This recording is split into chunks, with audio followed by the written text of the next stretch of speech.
Hello! J'espère que vous allez bien et que vous avez de la ressource dans vos challenges du quotidien. J'ai envie de vous parler de cette part de nous, toujours en opposition ou en survie.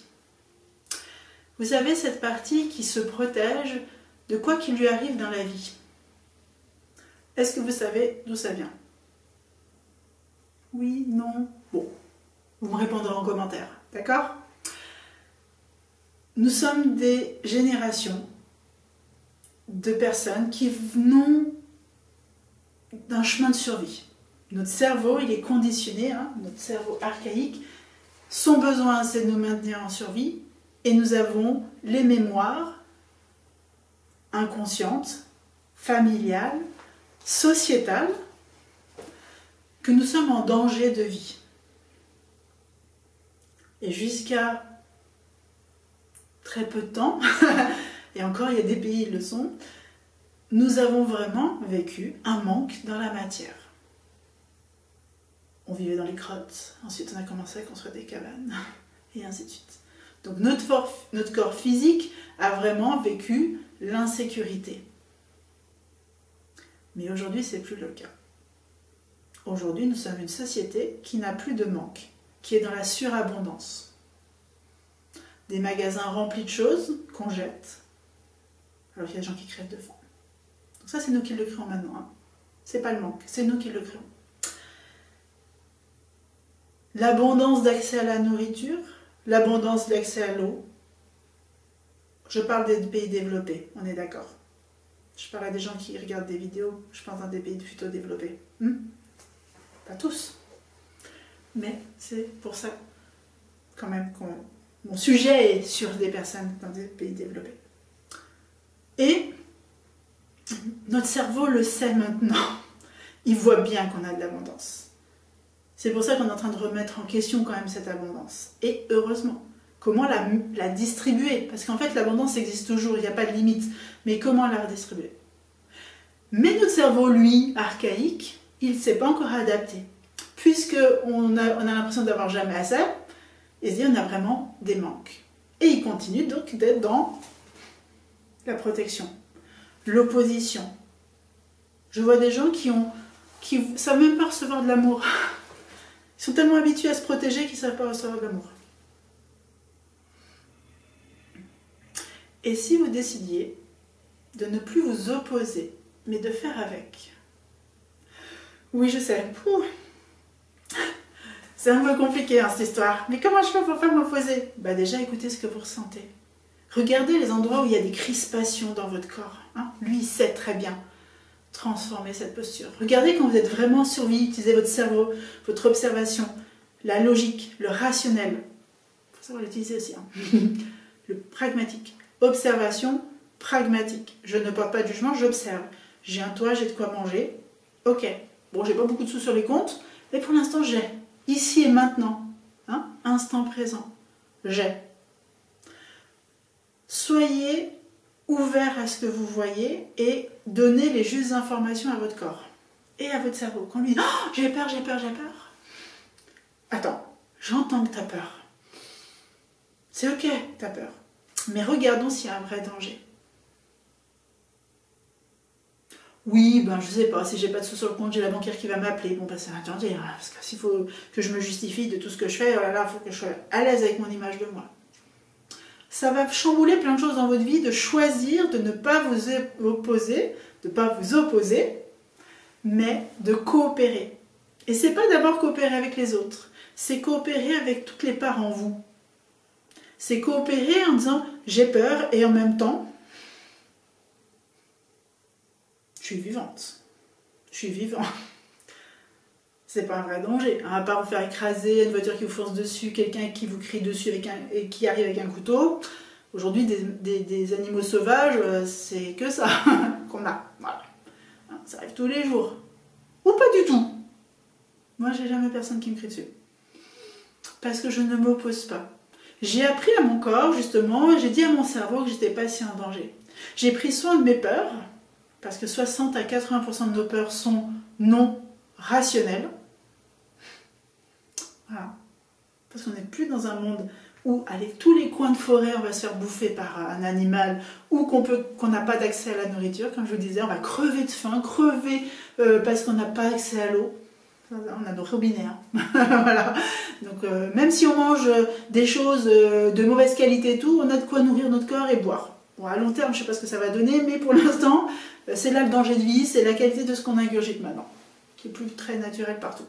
Voilà. Mais bon, ça c'est un autre point, mais on peut être inquiet. Hein, et on sait qu'aujourd'hui, il y a la phobie écologique, parce qu'il y a des gens qui ont tellement peur de tout ce qu'ils mangent qu'ils ont peur de mourir. Voilà. Donc c'est une autre peur qui devient irrationnelle, parce que ça devient un stress quotidien. Vous voyez ce que je veux dire? Mais pareil, la personne qui n'a pas son téléphone, ou qui ne peut pas être à l'heure à son rendez-vous, ou parce que ce mois-ci, il ne va pas pouvoir s'acheter un vêtement. Est-ce que dans les placards, il n'y a rien à se mettre? Donc, le but, le chemin pour pouvoir sortir de cette opposition, parce que la peur génère l'attaque, la défense, et donc s'opposer à, être en combat avec quelque chose.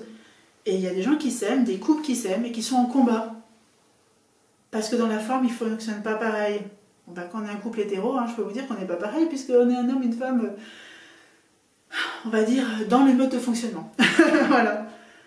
Mais, si je choisis moi de casser ça, de nourrir mon corps pour être moins en opposition entre ma partie subtile, ma partie rationnelle, mes besoins, mes possibles, mes envies, que j'apprends à écouter ce que je ressens, je rassure, je donne de l'espace, je vais vivre plus sereinement. Et je vais recréer de la vraie coopération avec les autres. J'aurai moins peur des autres. Parce que c'est ça qui se passe aussi. Hein? Dans notre société où on n'est plus en danger, on a peur de l'autre. Parce qu'il a une tresse, parce qu'il a une boucle d'oreille, parce que c'est une femme, parce que c'est un homme, parce qu'il est homosexuel. C'est une lesbienne ou un transgenre. Mais c'est quoi? C'est quoi ça? Et ça vient de comment nous on vit à l'intérieur de nous.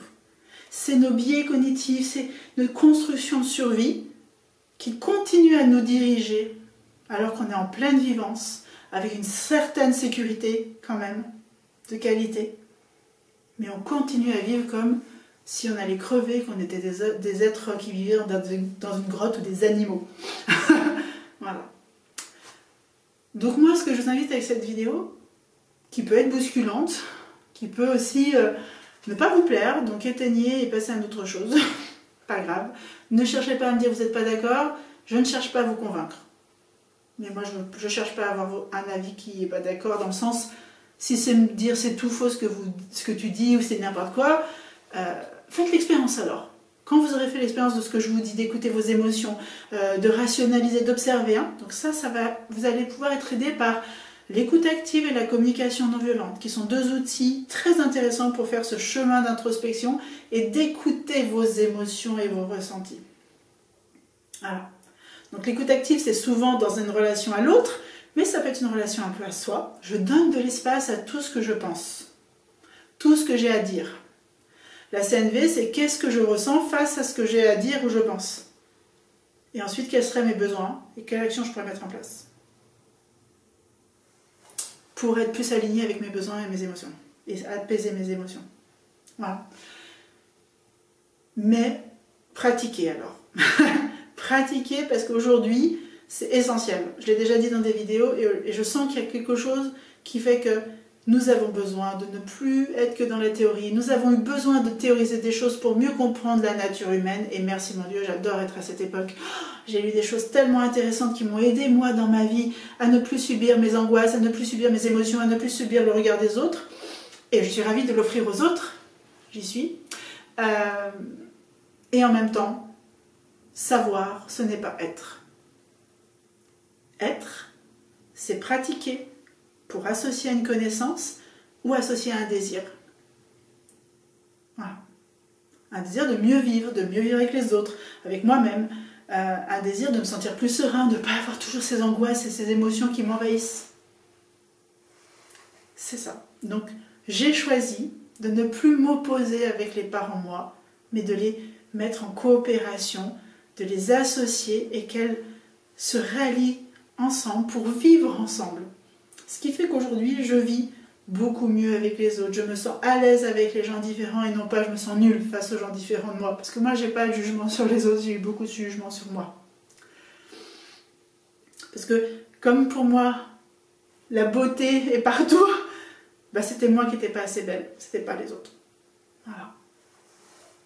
Mais moi, je me sens bien avec ça maintenant. Je suis belle, tu es belle, vous êtes beau, vous êtes belle, tout le monde est beau. Beau à l'intérieur et à l'extérieur. Mais qu'est-ce que vous en faites de cette beauté? Et c'est en ralliant, en remettant de l'harmonie, de la coopération en vous, que vous allez coopérer à l'extérieur et avec les autres. Parce que vous n'aurez plus ce cerveau de survie qui vous dit la plupart du temps, danger, danger, tout est danger sur Terre. Il y a des gens qui créent des dangers, on est d'accord. Hein. Il y a des gens qui ont des comportements dangereux. Mais à force d'être dans cette illusion que tout est danger, on ne voit pas les vrais dangers. Nous sommes une société qui acceptons des choses inacceptables alors qu'on est hyper développé. Donc réfléchissez à ça. J'espère que cette vidéo vous aura questionné, vous aura un peu bousculé, mais vous aura donné aussi des envies d'aller plus loin que les petits trains-trains du quotidien, les réflexes de survie, et de vous rendre compte que vous avez du pouvoir dans le choix de votre vie. Et ça, votre corps, il a déjà tous les outils, alors faites-lui confiance. Allez le connaître, utilisez-le en conscience. Et continuez à me mettre des commentaires pour savoir comment ça se passe pour vous face à ce que je dis. Qu'est-ce que vous faites déjà aussi? Qu'est-ce qui a évolué dans vos pratiques justement, dans votre quotidien grâce à cette conscience-là? Et puis comme d'habitude, diffusez à des personnes à qui ça ferait peut-être du bien. Je vous embrasse et à la prochaine vidéo.